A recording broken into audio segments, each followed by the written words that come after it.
You're listening to WDET and the Craig Fahle Show. I'm Amy Miller. So good to be with you. A guest host in the studio because Craig, he's gone. He just took off, Neal. I don't know what happened to him, but we haven't seen him in over a week. Well, in the meantime, we're pleased to have Detroit News columnist Neal Rubin guest hosting the show today. And also in the studio right now, Karen Dumas. Hi. Yes, indeed. Our guest. Yes. Good morning. How are you both? Good. Lovely, thank you. On the unlikely possibility that people don't recognize the name, let me give them a little background. Been in public relations. Karen has been a radio host, most recently chief of communications for Mayor Dave Bing in the city of Detroit. Karen Dumas' tenure ended last month when she went from behind the scenes to the front page in what seemed like about 5 minutes. Yes. Karen, I've always liked you. Was I so wrong? No, I don't think you were wrong. Not at all, Neal. I wouldn't dare say you were wrong. And please continue to do so if you don't mind. That is in my plans. Thank you. But, jumping right into it, it seems like we've created this culture of blame in this country and a culture of scandal. Did you get whipsawed in that? Well, I guess so, but you're right, Neal. I mean, I think, and especially in Detroit, I think that given, what happened in the past administration, everybody is so anxious for there to be another scandal, something wrong, something to put on the front pages. But there was nothing here. But, I was just talking to Quinn outside, and it's all about perception. And unfortunately, a lot of times, the media can create a reality through the perception that they put on the papers. Yeah, and in some cases, when somebody files, I hate to even call it a whistleblower lawsuit because those indicate, those suggest law breaking, and I don't think there was any of that in the lawsuit. It's, she barked at me. She didn't like you. Well, was that it, Amy? I can't even say it was that as much as I would say this was a person seeking an opportunity. Unfortunately, at my expense, at the mayor's expense, and the bigger expense of the citizens of the city. I mean, they don't deserve this. The mayor didn't deserve this kind of distraction. It was unnecessary, unwarranted, meritless, and just, a detraction from a lot of goals that the mayor has and an agenda that needs to be addressed. Well, and in this case, it's legitimate news when the lawsuit gets filed. You can't help but cover it. It's a significant event. But the response to that, I thought was staggering. Weeks. I mean, seriously. I mean, there was every day I'm on the front page of the paper, bad picture in the Free Press, mind you. I figured at least, if you're going to put me on the front page, can I have a great picture? But understandably, it was, of course, you have to cover those things. I mean, it's part of what the residents have a right to know. But at a certain point, I mean, it's ridiculous. There was one story that the reporter said they talked to 10 people. Nobody wanted to talk. An anonymous letter.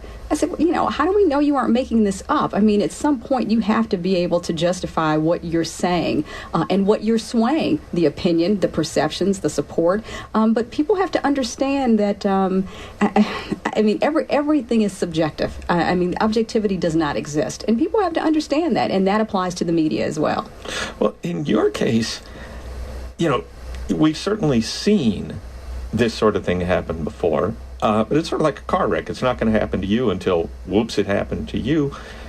Did it seem like you were going through it? Was there were you able to stand back and look at it and say, wow, this is what usually happens, and I'm watching the hurricane form now. Were you able to be that dispassionate? Yeah, I could. Yes, I did. Because I had to understand the reality of what was taking place. But I think it's important to remember, Neal, that my resignation was not the result of my not doing my job, lack of performance, lack of commitment, incompetency, any of those things. It was strictly because of the relentless media coverage. It was creating a distraction for an administration that did not have the luxury of being able to be distracted, not even for a moment. So it was in the best interest of the mayor, the administration, and the city as a whole for me to come out of that equation and you haven't heard anything about it since. So, that's a good thing, I think. You're listening to the Craig Fahle Show on WDET. Your guest host today, Neal Rubin, and also in the studio, Karen Dumas, the former communications director for the Bing administration. I'm Amy Miller. We will be taking your calls in just a little bit. Jot this number down, will you? 313-577-1019. Now, most of us will never have the pleasure of getting publicly insulted. I mean, I do to some extent as a newspaper columnist, but not to the point where it happens in the public square the way it did with you. Did you, when everything from your tone of voice to your stance and your influence was being publicly dissected, did you start to doubt yourself, or did you consider the source? You know what? I'm going to tell you, for 2 seconds, I was frustrated. I mean, I was thinking, my goodness, is this, are these people serious? And in all reality, my family, especially my 2 kids, they were like, Mom, you didn't do anything wrong. You're not a quitter. Don't be distracted. And I mean, literally, it was maybe 30 minutes and I was back on track because, I can't create self-doubt because there's no reason to. I'm fine with it. Neal, I think I was telling this before we went on the air. The public response has been overwhelming. I mean, it is just great. When you hear about Detroit being this big country town and embracing you in a level, I mean, it's been wonderful. When I go places, people are giving me hugs and handshakes and support. I've gotten cards. I mean, I've got to be the second most popular to Neal on Facebook these days. And it's been really good. I mean, people have come out of the woodwork, and so it's made me feel good. I'm actually enjoying it. I was like, wow, is this what it feels like, to be a Beyonce or a Lady Gaga? You go out, and it has really been wonderful. So I spent the morning writing thank you notes for a lot of people. I certainly appreciate the support and the encouragement. So I don't think a lot of people are fooled by the foolishness. Well, that's good. And it's funny because, I can go out and I get recognized just enough to flatter my ego, but not so much that it's intrusive. And, you've been on radio where people don't know what you look like. You were important, but behind the scenes in city government. And now, suddenly, you are the true public figure. Does it seem...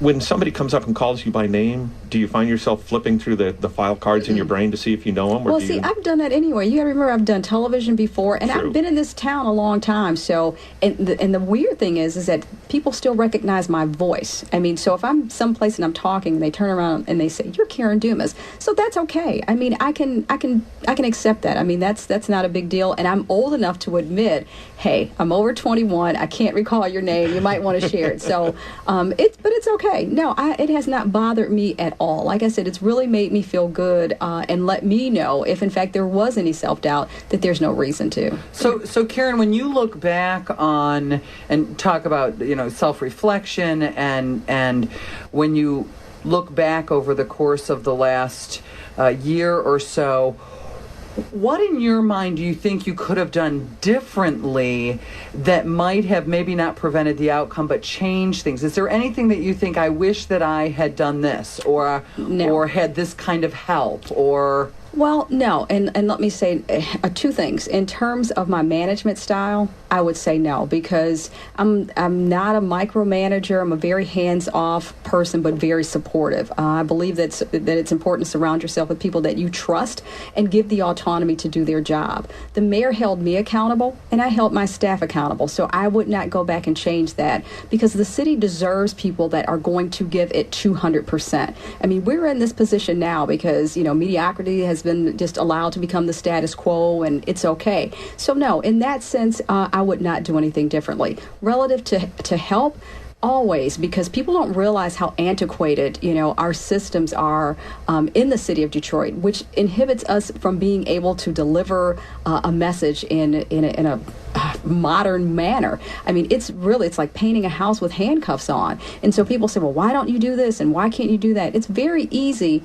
to look from the outside and talk about what should be done. But there are a lot of internal challenges within the city of Detroit operationally that need to be addressed. Talk about that culture for a minute, if you would. Sorry, okay. Neal, just to horn my way in again. Talk about the culture that you experienced in the city. I mean, you're coming in after the Kilpatrick administration when things are in an upheaval, if nothing else, just from a gossipy kind of, Well, but I think that environment was more external. The disadvantage that this mayor had was that after 4 elections, he did not have a transition period, so he had to just jump right in.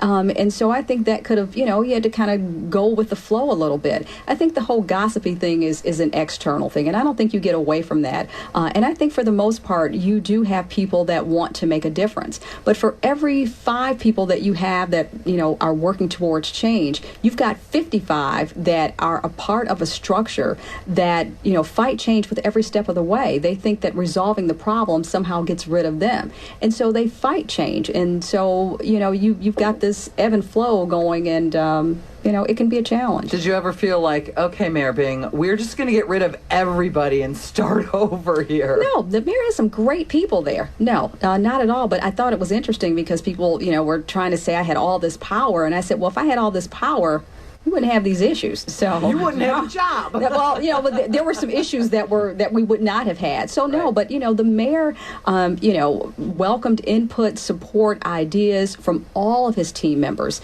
Did I speak up more than others? Perhaps, but I told the mayor I'm not a yes person. Keeping my job is contingent upon being a yes person. I don't belong here. I don't buy into the whole emperor's new clothes things. I'm there to make a difference, and I know that I gave 200%. There's a team down there that worked, 12, 13 hours a day, but they need a different level of support and cooperation from everybody across the board. That's the voice of Karen Dumas, the former communications director for the Bing administration. Neal Rubin is your host on the Craig Fahle Show. And that voice was Amy Miller's. Karen, it struck me that this whole conflagration, there was probably some sexism involved. It's never assumed or theorized that a man is carrying on with the boss. Well, except for Daniel Mulhern. But, did you find that element there? Men still don't seem to get criticized for being too influential or too authoritative. They don't, and that's an unfortunate reality that we as women face in the workplace. If in fact we are demand a level of excellence and performance, then we're the B word. Boogeyman or the other one, you pick. Right. And that is unfortunate. And even though gay marriage is legal in New York and accepted around the country, you never have the insinuation that 2 men are having something, that there's something going on. But I'd like to think it's because women are resilient, that we're strong, and so in a way we're a little bit intimidating, and so people think, well, we better keep them in their place, and it's got to be something. No, we bring a lot to the table. We balance budgets, we balance households, we run corporations, we raise children, and we do all these things simultaneously. You guys haven't figured that out yet, so it must be something. But it is unfortunate, but that's something that women continue to face in the workplace. And hey, my editor's named Felicia, and I'm married. I figured that out long ago. But and so is she. But I'd like to think that, I'd like to think I'm not the anomaly, but I think, let's face it, it's still out there. We will be taking calls at 313-577-1019. I'm Neal Rubin from the Detroit News with Karen Dumas. Well, we knew, everybody knows you resigned from your job. I don't know that anybody's asked yet. What's next? Well, what's next is a flight to the Caribbean in the morning, just as I said in my press conference. So my kids and I are going to go and hang on the beach for a while and come back, and we're going to start over. Wonderful. You're listening to the Craig Fahle Show on WDET. Neal Rubin is your guest host. Karen Dumas is in the studio. We're going to take your calls at 313-577-1019. 313-577-1019. I'm Amy Miller. We'll be back in seconds.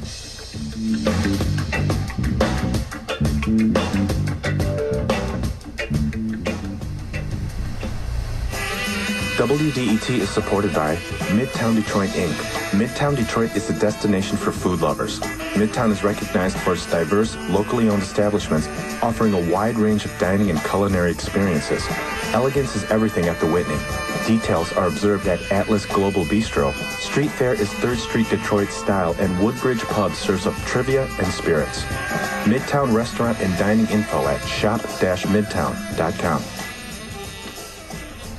Feel the love with some classic, highly functioning partnerships.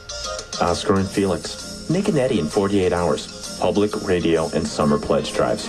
It's like a peanut butter and mustard sandwich, eh? Summer pledge drives get a big thumbs down, so let's end the sequels. If 200 WDET listeners become first-time donors right now, we can kill the summer pledge drive.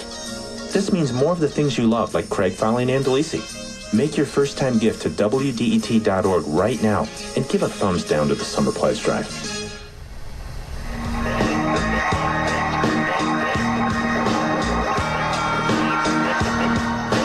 It's the Craig Fahle Show on WDET, this Thursday edition. So nice to be with you. Thank you for choosing this radio station. We really appreciate that.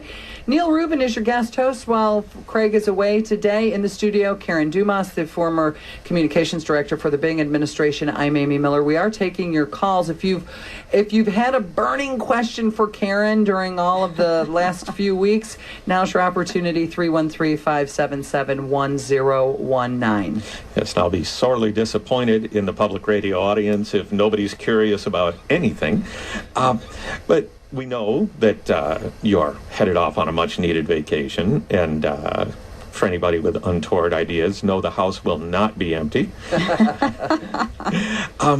But career-wise, what comes next? I mean, you've had a 90-hour-a-week job. You had the expectation of having it through the end of Dave Bing's term and perhaps a second term if he decides to run.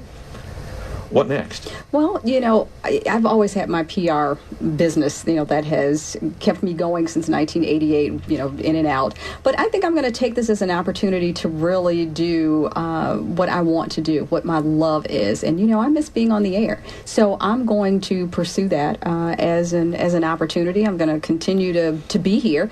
It's interesting because everybody says, oh, I'm so surprised to see you. I'm not going anywhere. I mean, I'm okay. I mean, really, I am. And so I'm just going to I'm going to go for it. Yeah, there's a big difference between resigning for a purpose and resigning in disgrace, and I hope people understand that. And you've got lots of opportunities, and we have phone callers, starting with Kay in Southfield with Neal Rubin and Karen Dumas. Kay, are you there? Yes, I'm here. Hi. Hi, how are you today? Good. Do you have a question or a comment?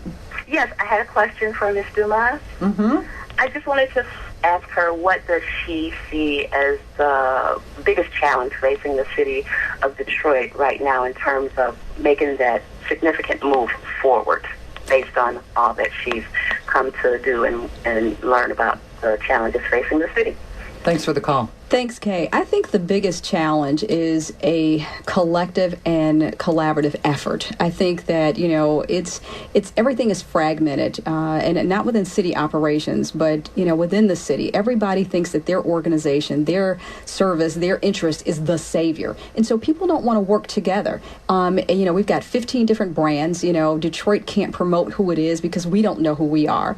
I also think that a lot of Detroiters have become so apathetic over the years, and so they're not engaged the way that they need to. I think that people need to be engaged, find out what's going on, and find out what they can do to contribute to the success of the city. I think operationally the city is extremely outdated, and I think people across the board have to be committed to not doing things the way they were done before. We'd hear, say, well, why do you do it this way? They say, oh, that's how we've always done it. That's the first reason why you need to stop. So once we really want to embrace change and are willing to do things differently and move together cooperatively, we'll start to see progress. Yeah, I would think that's one of the major frustrations for Dave Bing. I know it was one of the frustrations for Dennis Archer. You come in, you've got a fresh attitude, we're going to cooperate, we're going to collaborate, and people want that to immediately trickle down to the surly clerk in the records office. Doesn't happen that way. And you've got people that'll tell you, I was here before you got here, and I will be here when you're gone. And so that attitude, people don't understand. You keep your job by doing your job, So if you give poor customer service, then people are going to go somewhere else, including moving from the city. We've got 713,000 people in this city now. It may not be over. The exodus may not be over. So you have to retain those citizens by giving them what they want and what they deserve. And at minimal, that's good customer service. I cannot agree with you more. Honey, don't even get me started on my City of Detroit tax adventure, because it was a 3-month nightmare. And that's the one thing I kept saying. Customer service is just horrendous. That's the voice. That's not my voice. Is Amy Miller. The other voice you're hearing is Karen Dumas. She's the former communications director for the Bing administration. Your guest host today is Neal Rubin, and we are taking some calls. And in fact, let's take one from Pam in Detroit. Hey, Miss Karen. Hello, Pam. How are you? It's one of my former listeners. How are you, Pam? I am doing great, and I'm just calling in support of you. When that came across the air, I didn't believe it at all. because we know you and love you. We know your character and your disposition, and none of it was portrayed positively as far as I'm concerned. And I'm glad I heard you say you're coming back on the air. We need you. We need people like you that's positive and, moving forward for Detroit. So I am in support of you 100%. No matter where you go, I'm going to be there. Well, thank you, Pam. I certainly appreciate it. I really, really appreciate it. Thank you so much for the call, and I look forward to hearing from and talking to you soon. And Dr. Lorraine, also in Detroit, you are on the air with Neal Rubin and Karen Dumas. Okay. Dr. Lorraine? Yes. Yes, you're on the air. Do you have a question or a comment? I have a comment. Okay. Okay, fire away. Karen, this is Lorraine. Yes. Hey, Lorraine. How are you? I'm so pleased to speak with you. Be blessed, stay encouraged, and enjoy your vacation. Well, thank you, Lorraine. I certainly appreciate that, and it's really nice to hear from you. I hope you're doing well. Thanks for the call, Lorraine. 313-577-1019. 313-577-1019. Karen Dumas in the studio. Neal Rubin's your guest host. I'm Amy Miller. Can I just ask a question about the us and them mentality? That's one of the things that really bugs me about this community. And when I say this community, I mean Metro Detroit, not just the city of Detroit, not just within city government in Detroit. Detroiters really suffer, in my opinion, from an us and them mentality. Well, and it's not just at that level. I mean, we can take it, between the government, it's always got to be something. Council and the mayor, everything has to be combative. It has to be combative. And people have to first understand and respect that we're different. We have different experiences. We have different perspectives. I mean, we live different lives. And once we understand that we are different, we don't have to accept it, but we have to tolerate it. And when we can do that, then we can start to move together a little differently. I mean, we want everybody to be like us. What a boring world that would be. And so I think that would just tone down the whole, but it's really bad. It is. It's bad across the board in terms of it's always got to be something negative and we've got to fight. And the irony is everybody really does want the same thing, yes, which is a healthy, prosperous, safe, wonderful city to live in. The bottom line is the same across the board, and yet it's that constant, head bumping kind of thing. But Amy, it goes back to, again, everybody thinks that their organization, their idea, their service, or their presence is the end all to be all. Right. It's going to take the contributions from so many different people, so many different things, to turn the city around and to help sustain the city. So, we need everybody to contribute. We need everybody to cooperate, and, then we'll get it done. And we can share. I mean, we've got to share our resources. We've got to share the city and share the problems and the challenges as well. Yeah, and there's a time when conflict produces better ideas, but you have to start from that base level of understanding and collegiality and respect that, yes, we're all working toward the same goal. Dion in West Bloomfield is on the line with us now. Neal Rubin and Karen Dumas with Amy Miller. Dion, you're on the air. Thank you. Hello, Neal. Hello, Amy. And hello, Ms. Dumas. Hi, Dion. How are you? I'm doing wonderful. I am a long-term resident of the city of Detroit, born, raised, and educated, and currently work for the city of Detroit. I'm an advocate for the city of Detroit. I love the city of Detroit. I want to know if you're going to do the work that you are passionate about in the city.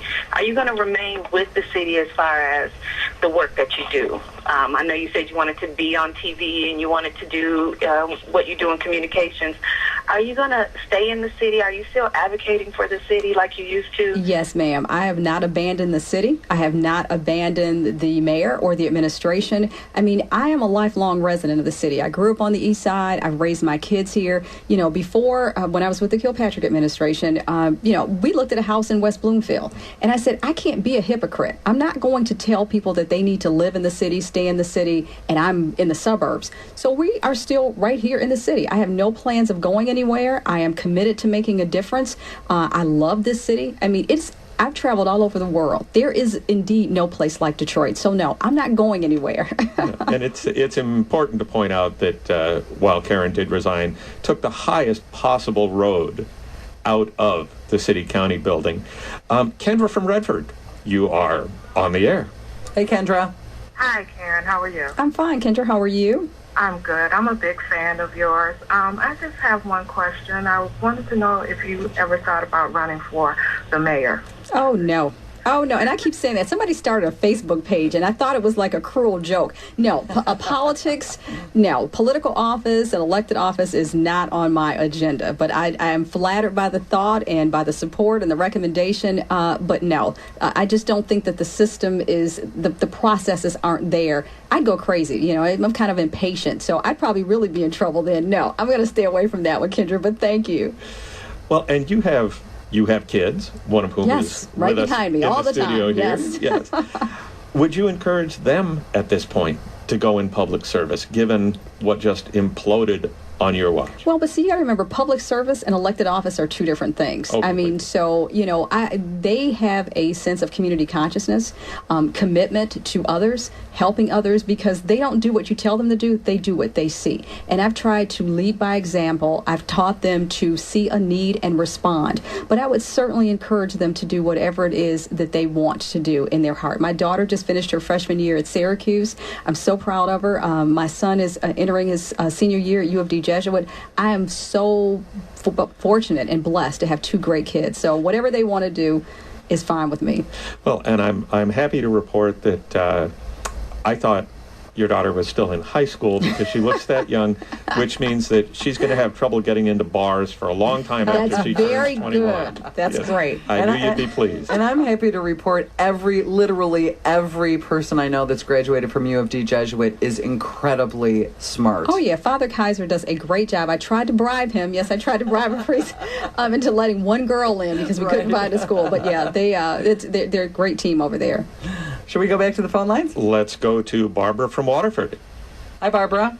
Hi. I just wanted to comment briefly on, we always see public figures or people in the media having to step down because they've done something wrong or disgrace themselves, or even just the public demanding that they step down, and they're forced to.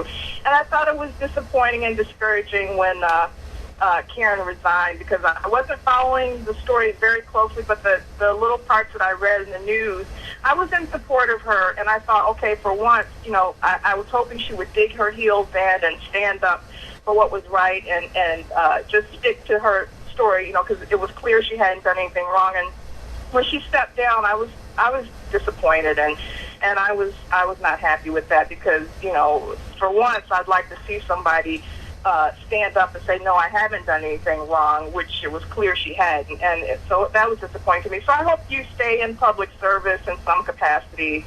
That was disappointing to me. Well, I appreciate that, Barbara. But, in that role, I have to not be selfish. I mean, because the media attention and just the scrutiny was not just directed towards me, but like I said, it was an impediment to the mayor and the administration. So, while I was ready to dig my heels in, it would have been selfish of me. The citizens deserved, to focus on what really mattered. Yes, Karen left on her own terms, and we are leaving for a break on ours. You're listening to the Craig Fahle Show on WDET.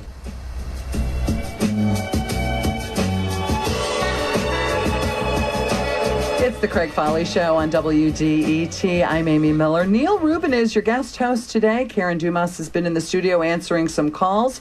And Karen, we're best of luck to you. You're asking me to leave too? Yeah. Well, we're sending you off lovingly on your well-deserved vacation. Have a terrific time. Well, thank you both very much. I mean, I have the utmost respect for you both. Love the station. I appreciate the opportunity. So thank you so much. Thanks so good much luck. for coming in.